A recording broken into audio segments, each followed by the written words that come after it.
Alrighty then, it's time for a Jungle Elise game, and my god, I haven't uploaded one in a long time. Which one? Thing is, the last Elise game I believe was over 3 years ago.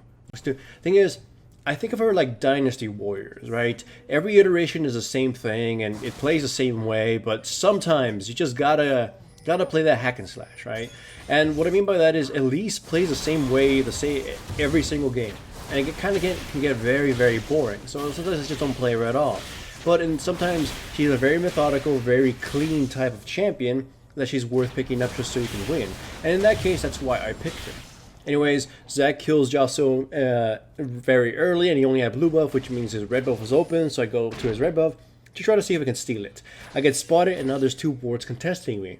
I am a little too damn greedy, and I can't just let that go away, because Zac is pretty easy to steal things from early on.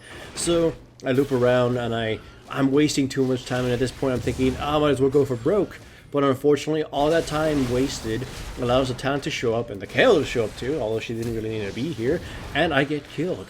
So now the enemy Zac is 2 kills ahead of me. That's pretty damn bad.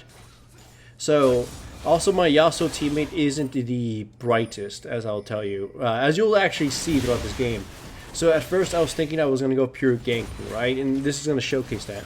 I slingshot myself to minions. I miss my snare or my stun on the Jhin, but it works out in the end because they're forced to burn a bunch of summoner spells to escape. The Vayne also chunked the shit out of them.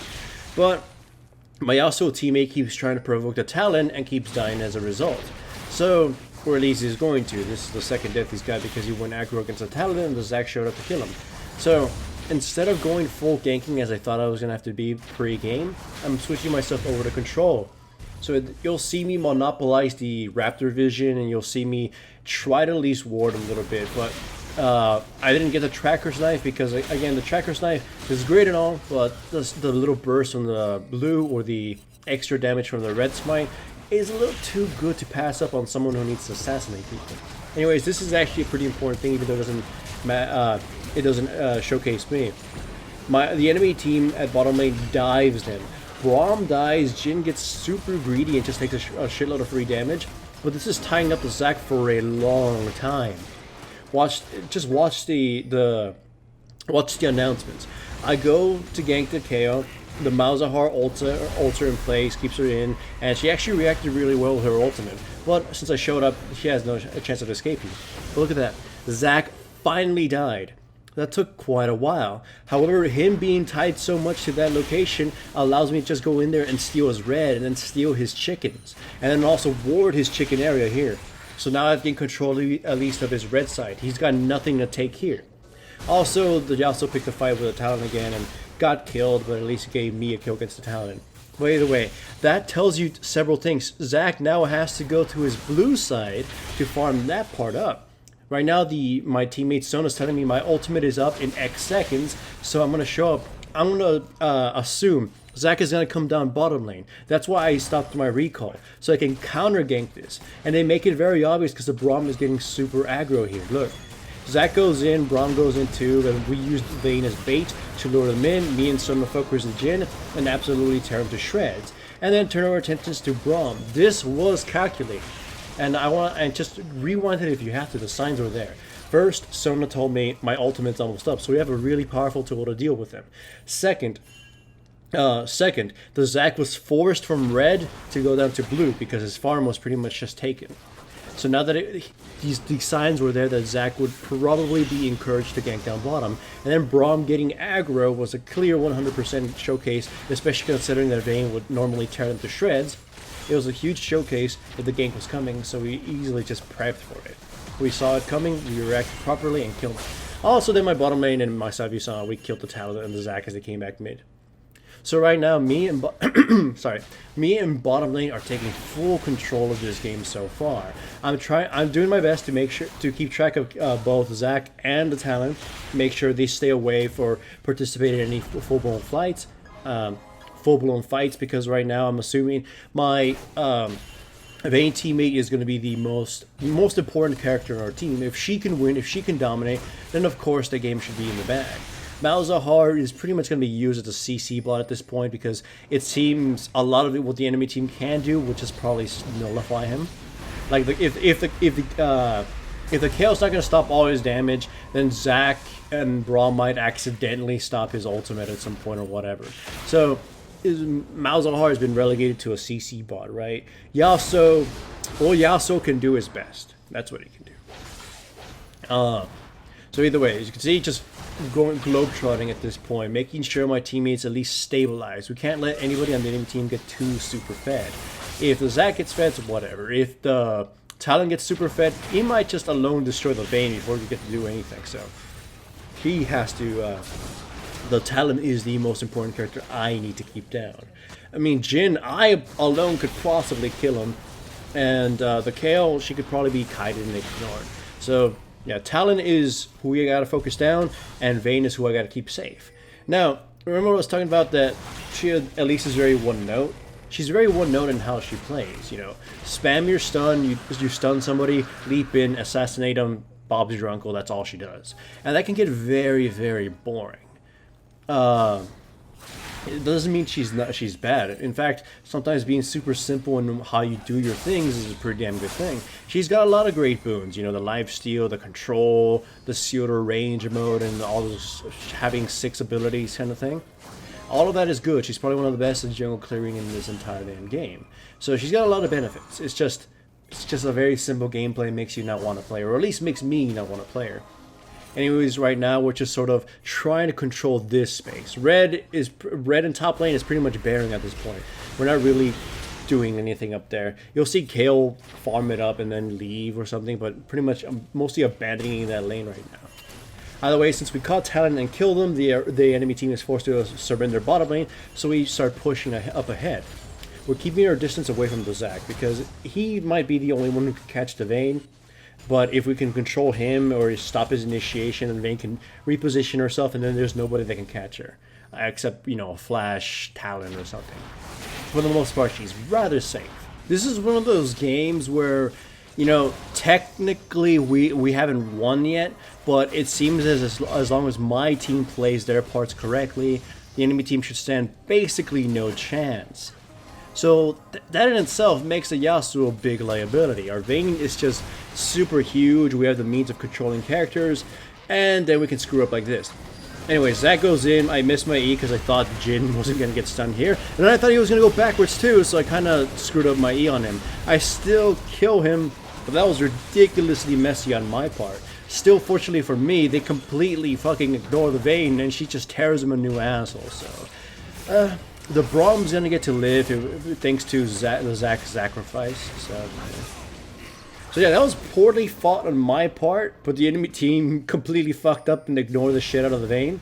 I think they were too busy or too worried about saving the Jhin that they forgot that probably controlling or killing the Vayne first might be a really good idea, because she's just gonna turn around and tear them to shreds. So I fought it poorly, but they fought it worse. So we're still definitely ahead. In this case right now, the most important thing aside from controlling the Talon is making sure we control at least any spaces he might be able to jump in. If we get outflanked, it will be very easy for us to die. So right now we're just trying to gain control of blue side, so we can sort of use blue side for ourselves to sort of attack them from a side or something, right? Right now the best, at least sort of plays like Fiddlesticks.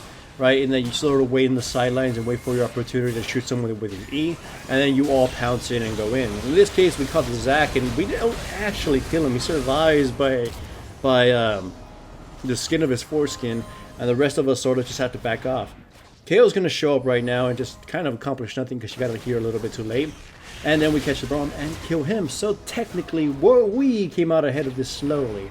I do think the Kayle kills the Yasuo, so...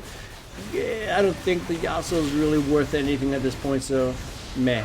We got the dragon. It's not the best dragon, but it's a dragon, so we're technically ahead in equal in dragons, I mean. Alright then, so as you can see, my build is emphasizing killing the shit out of the Jhin.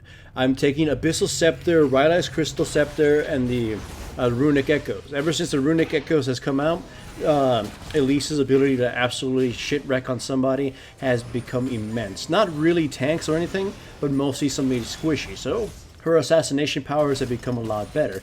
And actually, this is one of the only reasons I've even decided to try playing her here and there from now on. Because the whole tanky Elise thingy was ridiculously boring, even more boring than just regular Elise. Anyways, the enemy team engages here, they kill off the Yasuo again, who else? And then the Zac comes in, but he doesn't get the best ultimate because he gets knocked about. The enemy team is super low health, but we can't finish them off. So I flash in, use my Q to close the gap on the Braum, and he survives with a sliver of health, but only for a little short while, because after Kayle gets killed, the Sona goes in with a full of bloodlust and kills Braum. So, right now, my team, as long as Sona's ultimates are good, we'll 100% wipe them. Otherwise, we'll probably still win the fights anyways. You can see, look, I can even chunk Zac down at this point. Just one Q takes away quite a portion of his health. And remember, he's a tank. So this is quite a bit of damage. They're not building, obviously, magic resistance because the Vayne is a bigger threat. But it's going to allow me to be able to kill pretty much almost anybody. By the way, I love that.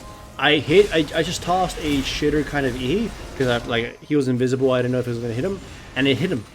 And then as he knew he wasn't going to be able to make any distance after he got released, so he just tried to go in for a kill, which is honestly the smart thing to do. But then everybody just sort of dumpstered on top of him.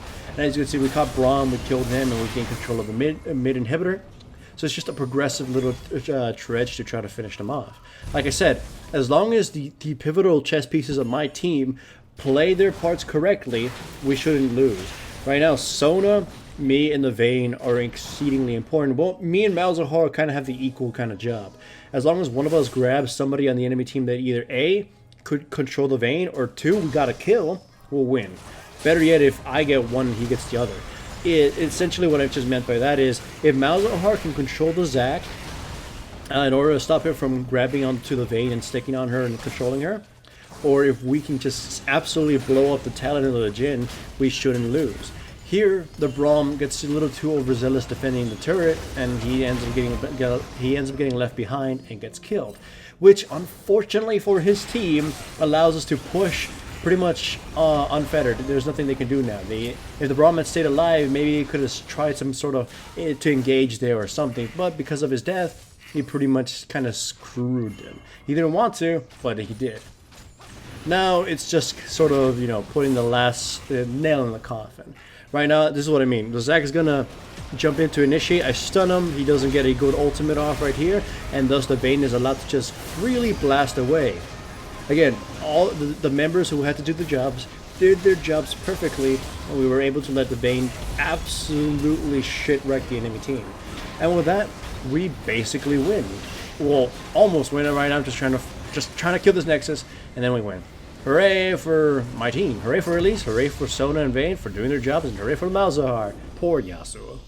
This channel is supported by my sponsors, Crunchyroll and Loot Crate. Check out the description below for links to the websites. Signing up for any trials, including Crunchyroll's free anime trial, greatly supports my channel. Also remember to give the video a like to support the channel and subscribe if you haven't yet.